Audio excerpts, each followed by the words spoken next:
Menteri BUMN Erick Thohir menegaskan korupsi yang dilakukan Direksi BUMN ke depannya akan ditindak oleh Deputi BUMN yang khusus menindak kasus korupsi di BUMN. Sementara Menteri Hukum Supratman Andi Aktas menegaskan bahwa pejabat BUMN tetap bisa diproses hukum.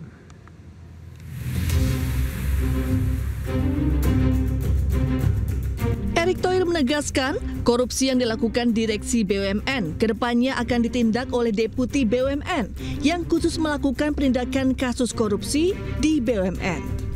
Meski demikian, Erick menegaskan bahwa Direksi dan Komisaris BUMN tidak kebal hukum. Ia memastikan setiap oknum yang melakukan tindak pidana korupsi akan tetap berhadapan dengan hukum dan dipenjara. Kalau kasus korupsi mah ya tetap aja di penjara.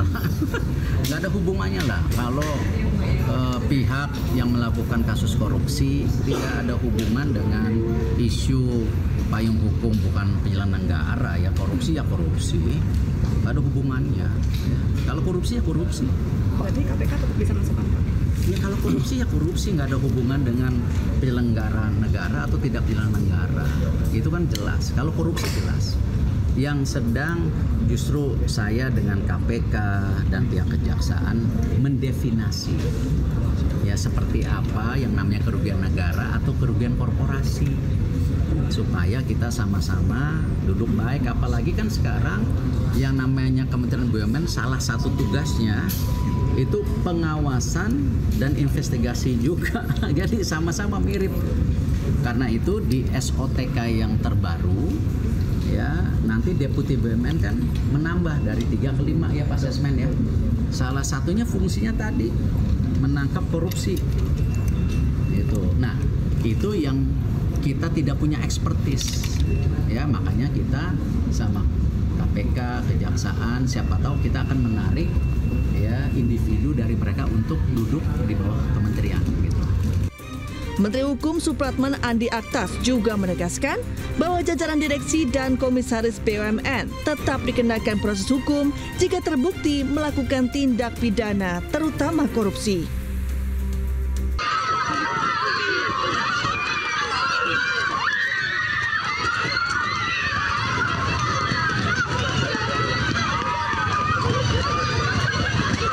Puluhan siswa SD mengejar mobil Wakil Presiden Gibran Rakabuming Raka saat berkunjung ke Maumere, Nusa Tenggara Timur.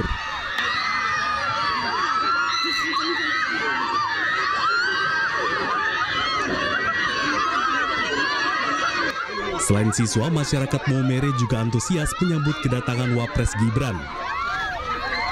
Mereka berdesakan agar bisa bersalaman. Gibran pun mengurangi laju mobilnya kemudian menyapa warga.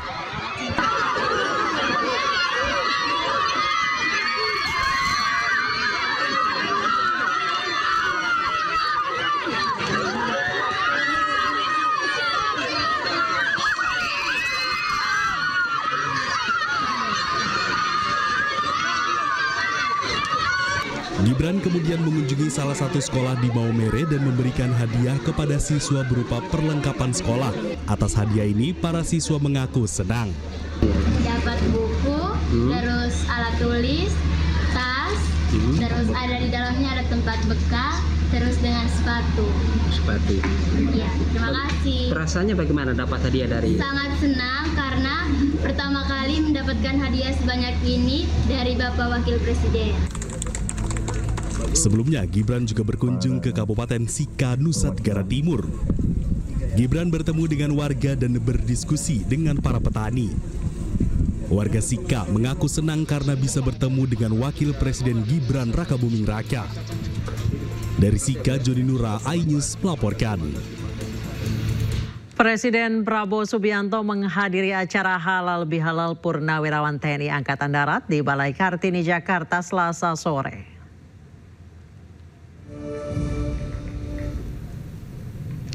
Presiden Prabowo sempat memberi hormat kepada Wakil Presiden ke-6 Tri Sutrisno sebelum dirinya berpidato. Dalam sambutannya, Prabowo membahas tentang kemandirian bangsa Indonesia, salah satunya terkait tekadnya dalam swasembada energi. Prabowo juga menyinggung sikap tegas dan keras dirinya yang terbentuk berdasarkan hasil didikan para seniornya di TNI, salah satunya Jenderal Purnawirawan Tri Sutrisno. Tadi saya akan bangun minimal 100. Dan saya dalam pemerintahan yang saya pimpin, saya bertekad bahwa Indonesia dalam 5 tahun akan datang harus swasembada BBM, harus swasembada energi. Dan nanti ada yang bertanya, apa bisa? Gitu. Harus bisa. Nah ini semangat yang ditanamkan oleh Angkatan 45, semangat tidak mengenal menyerah, harus bisa. Merdeka atau mati. Berdiri di atas kaki kita sendiri. Kita tidak mau jadi kacungnya bangsa lain.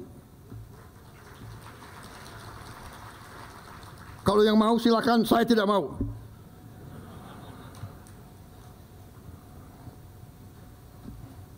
Ini salah pembina-pembina saya yang mendidik saya seperti ini. Salah Pak Tri,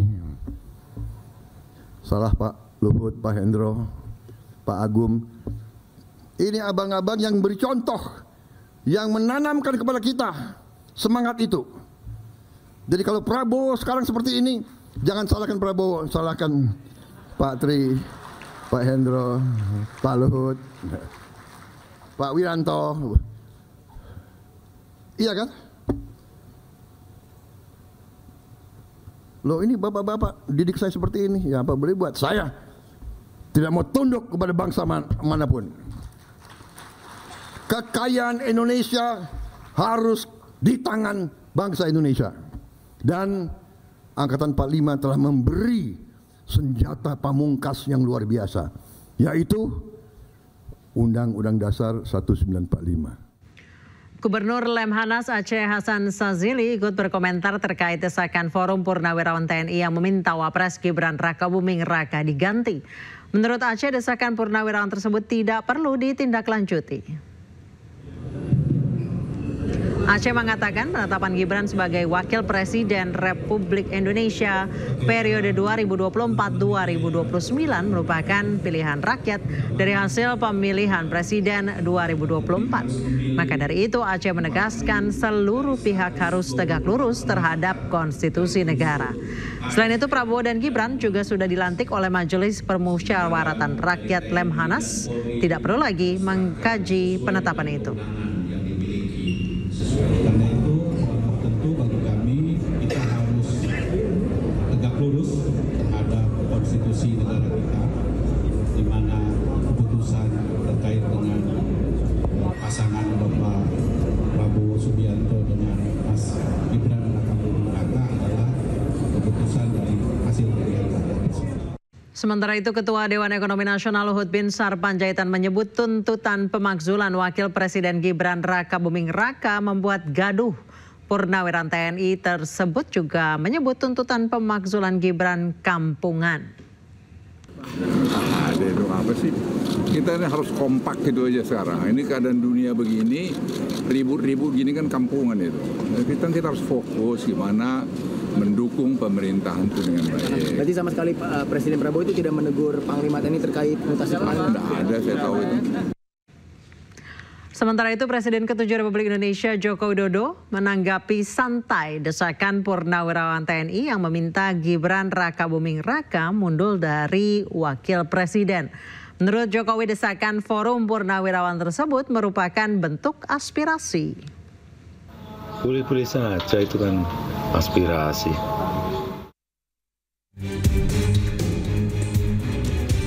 Begitulah yang disampaikan Joko Widodo di kediamannya siang tadi terkait usulan Purnawirawan TNI meminta menurunkan Wakil Presiden Gibran Rakabuming Raka. Presiden ke-7 RI itu menegaskan dalam negara berdemokrasi semua usulan boleh disampaikan. Namun yang perlu diingat, Prabowo Gibran sudah dipilih oleh masyarakat melalui pemilu 2024. Wah, usulan ya boleh-boleh saja dalam negara demokrasi seperti kita. Pak, ini kan diusulkan penarikan dari TNI itu tanggapannya gimana? Nah, ya. Boleh-boleh saja, itu kan aspirasi dalam negara demokrasi, ya biasa saja. Tapi Mas Gibran sendiri kan dipilih oleh rakyat Pak, dengan adanya usul pengadilan sudah. Ya itu semua orang sudah tahu bahwa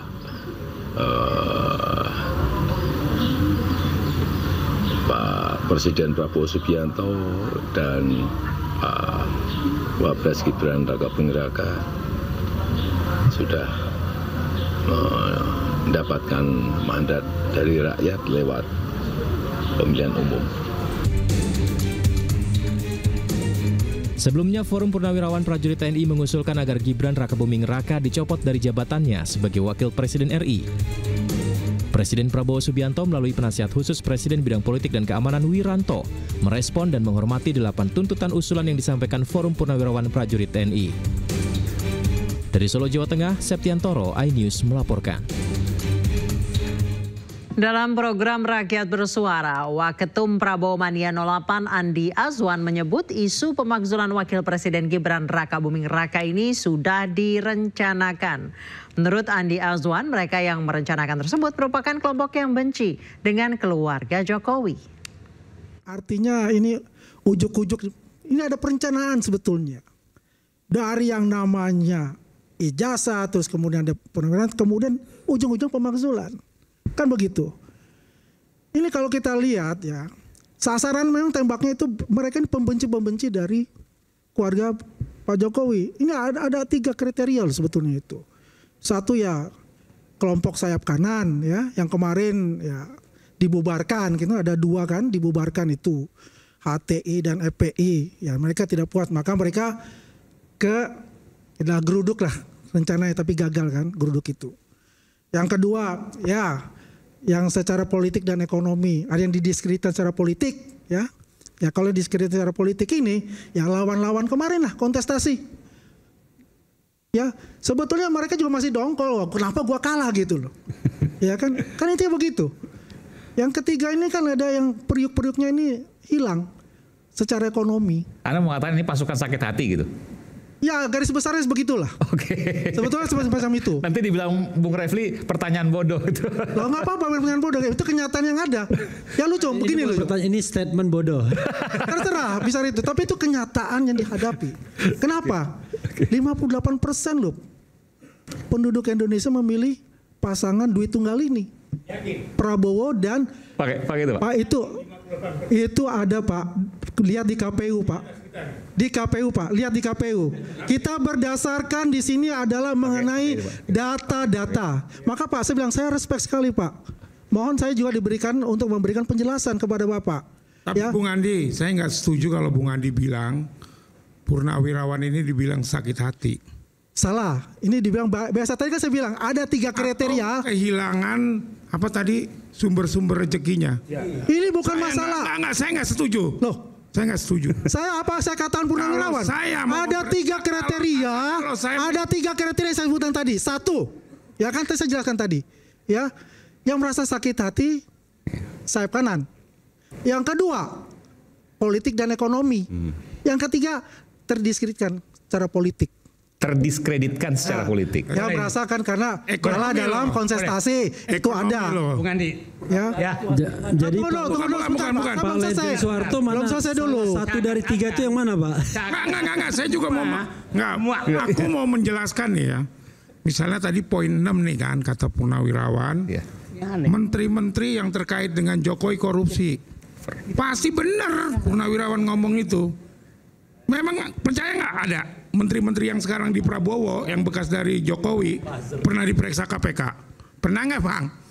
Sebutkan aja, sebutkan. Jadi ya, sebutkan aja. Ada ketua umum partai yang disuruh mundur misalnya, kan ada itu kan? Terus ada yang diperiksa di. Ini masalah korupsi. Sebutkan aja siapa? Ya kan? Nah, sebutkan siapa? Sebutkan. Itu nggak perlu disebutkan. Nggak perlu. Anda mengatakan itu, tapi Anda tidak tahu. Trenggono. Hah? Periksa kan, nah kan lu minta sebutkan. Sebutin aja, kan bilang sebutkan. Ya kan? Kan belum tentu. Bukan dipanggil KPK berkali-kali. Ya kan dipanggil belum tentu. Dipanggil belum tentu, itu adalah tersangka. Gimana ceritanya? Ya kan? Lu Arief Puyono. Jangan habis Roy Suryo, Arief Puyono nih.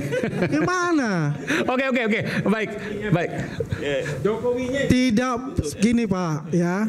Masalahnya kan tadi mengatakan di situ. Tapi kamu itu mengatakan Jokowi. Saya kan begini. Kamu mengatakan ya kan bahwa mereka sakit hati. Mereka kawannya Prabowo loh. Gua nggak terima loh. Salah lagi. Kalau Purnawirawan ini masuk ke kelompok yang mana, Bung Andi? Tidak ada. Oh, tapi kan berarti mereka menyuarakan Nurani, betul? Menyuarakan pribadi. Menyuarakan pribadi, tidak ada untuk itu. Tidak ada kepentingan apapun. Yang saya sebutkan itu tidak masuk beliau. Jajaran Kabinet Merah Putih Prabowo tanggapi tudingan Presiden boneka. Ia mengatakan sering berdiskusi dan minta pendapat pada para mantan presiden termasuk Joko Widodo. Bantahan ini disampaikan Presiden Prabowo Subianto saat memberikan arahan dalam sidang Kabinet Paripurna di kantor Presiden Komplek Istana Kepresidenan Jakarta. Prabowo menekankan bahwa ia hanya berkonsultasi dengan kepala negara terdahulu sebatas meminta saran dan pendapat dari Jokowi. Bahkan tidak hanya dengan Jokowi, Prabowo juga menegaskan sikap serupa dengan presiden terdahulu mulai dari Presiden ke-6 RI Susilo Bambang Yudhoyono hingga Presiden ke-5 Megawati Soekarno Putri. Kebijakan tersebut yang berhubungan langsung.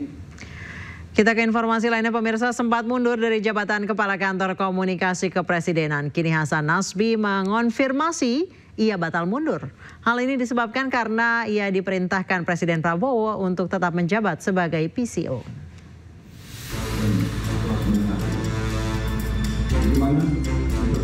Hasan Nasbi kembali berkantor di Kantor Komunikasi Presiden atau PCO di Gedung Kuartir Nasional Jakarta pada hari Selasa. Kepada media, Hasan Nasbi mengaku diperintahkan Presiden Prabowo Subianto untuk tetap menjabat sebagai Kepala Komunikasi Kepresidenan. Saya baru bertugas hari ini. Jadi kemarin saya ikut rapat kabinet, hari ini saya mulai ngantor lagi. Saya kan loyal sama Presiden. Jadi tahu diri itu bukan sesuatu yang bertentangan dengan loyalitas kan. Tapi begitu diperintahkan untuk melanjutkan, ya sudah, kita sebagai bawahan beliau, sebagai anak buah beliau, ya patuh untuk melanjutkannya gitu. Sebelumnya Hasan Nasbi mengumumkan pengunduran dirinya melalui pesan video yang diunggah di Instagram Total Politik. Surat pengunduran diri saya tanda tangani dan saya kirimkan kepada Presiden melalui 2 orang sahabat baik saya, Menteri Sekretaris Negara dan Sekretaris Kabinet. Kesimpulan saya sudah sangat matang bahwa sudah saatnya menepi keluar lapangan dan duduk di kursi penonton. Selain itu, surat pengunduran dirinya juga sudah dikirimkan kepada Presiden Prabowo Subianto melalui Sekretaris Kabinet Teddy Indra Wijaya dan Menteri Sekretaris Negara Prasetyo Hadi. Tim Liputan iNews melaporkan. Menteri BUMN Erick Thohir menegaskan korupsi yang dilakukan Direksi BUMN ke depannya akan ditindak oleh Deputi BUMN yang khusus menindak kasus korupsi di BUMN. Sementara Menteri Hukum Supratman Andi Aktas menegaskan bahwa pejabat BUMN tetap bisa diproses hukum.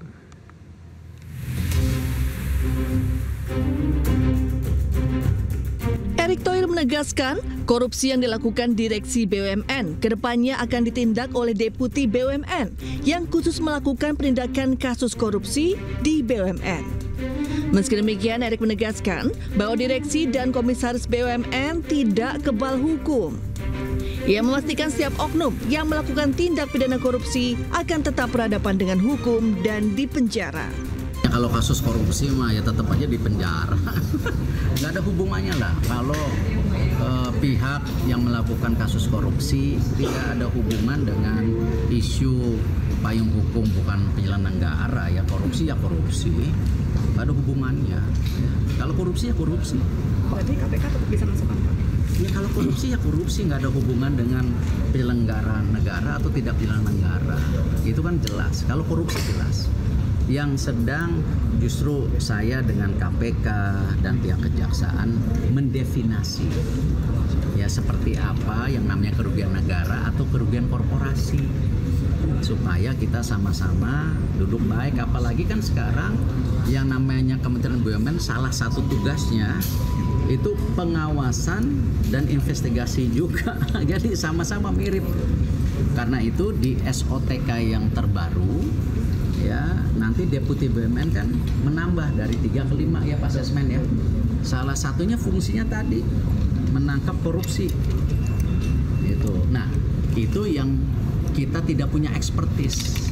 Ya, makanya kita sama KPK, Kejaksaan, siapa tahu kita akan menarik ya individu dari mereka untuk duduk di bawah kementerian gitu. Menteri Hukum Supratman Andi Aktaf juga menegaskan bahwa jajaran direksi dan komisaris BUMN tetap dikenakan proses hukum jika terbukti melakukan tindak pidana, terutama korupsi. Dalam program Rakyat Bersuara, Waketum Prabowo Mania 08 Andi Azwan menyebut isu pemakzulan Wakil Presiden Gibran Rakabuming Raka ini sudah direncanakan. Menurut Andi Azwan, mereka yang merencanakan tersebut merupakan kelompok yang benci dengan keluarga Jokowi. Artinya ini ujuk-ujuk, ini ada perencanaan sebetulnya. Dari yang namanya ijazah, terus kemudian ada penawaran, kemudian ujung-ujung pemakzulan. Kan begitu. Ini kalau kita lihat ya, sasaran memang tembaknya itu mereka ini pembenci-pembenci dari keluarga Pak Jokowi. Ini ada 3 kriteria loh sebetulnya itu. Satu ya kelompok sayap kanan ya, yang kemarin ya dibubarkan, gitu ada 2 kan dibubarkan itu, HTI dan FPI. Ya mereka tidak puas, maka mereka geruduk lah rencananya, tapi gagal kan geruduk itu. Yang kedua ya yang secara politik dan ekonomi, ada yang didiskreditkan secara politik ya. Ya kalau didiskreditkan secara politik ini ya lawan-lawan kemarin lah kontestasi. Ya sebetulnya mereka juga masih dongkol, kenapa gua kalah gitu loh. Ya kan itu begitu. Yang ketiga ini kan ada yang periuk-periuknya ini hilang secara ekonomi. Anda mengatakan ini pasukan sakit hati gitu? Ya garis besarnya begitulah. Oke. Sebetulnya semacam itu. Nanti dibilang Bung Refli pertanyaan bodoh itu. Loh nggak apa-apa pertanyaan bodoh, itu kenyataan yang ada.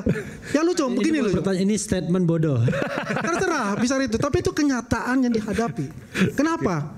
58% loh penduduk Indonesia memilih pasangan duit tunggal ini. Prabowo dan pakai itu Pak. Pak itu ada Pak. Lihat di KPU Pak. Di KPU Pak, lihat di KPU.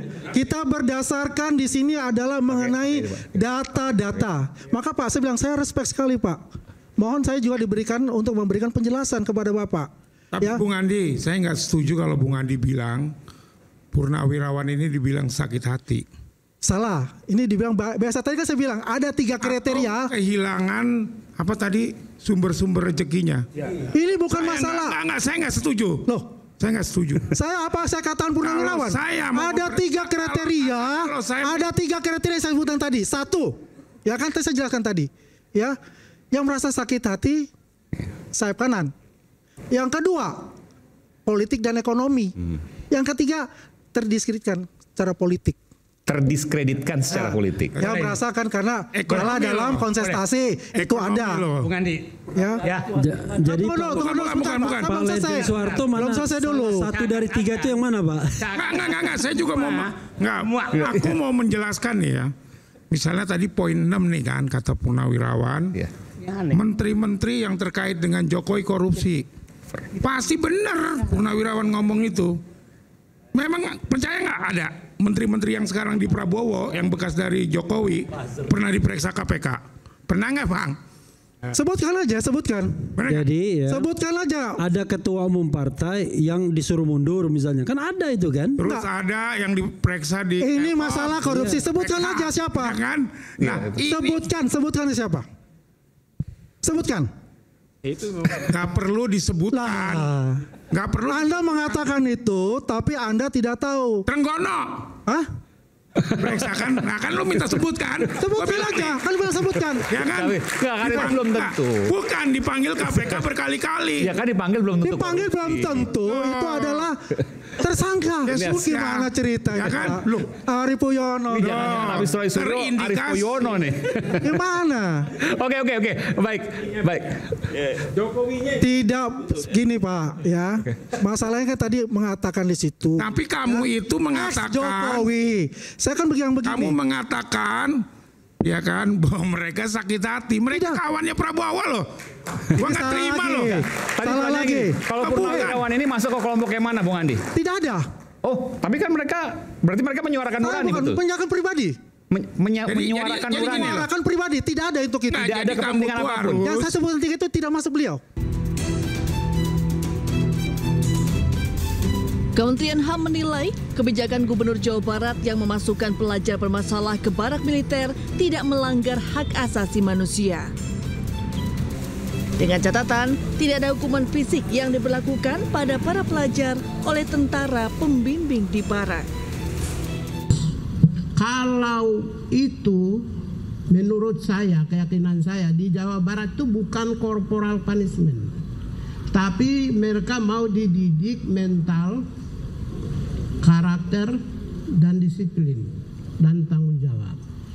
Kalau pendidikan yang berorientasi pada pembentukan disiplin, pembentukan mental, pembentukan karakter, dan pembentukan tanggung jawab, maka tidak melanggar HAM dan kami mendukung pemerintah Jawa Barat itu. Kementerian HAM juga meminta Kementerian Pendidikan Dasar dan Menengah untuk mengeluarkan peraturan agar program pelajar bermasalah masuk barak bisa dijalankan di seluruh Indonesia. iNews melaporkan. Perseteruan selebgram Lisa Mariana dengan mantan Gubernur Jawa Barat Ridwan Kamil terus berlanjut. Lisa secara resmi mengajukan gugatan ke Pengadilan Negeri Bandung.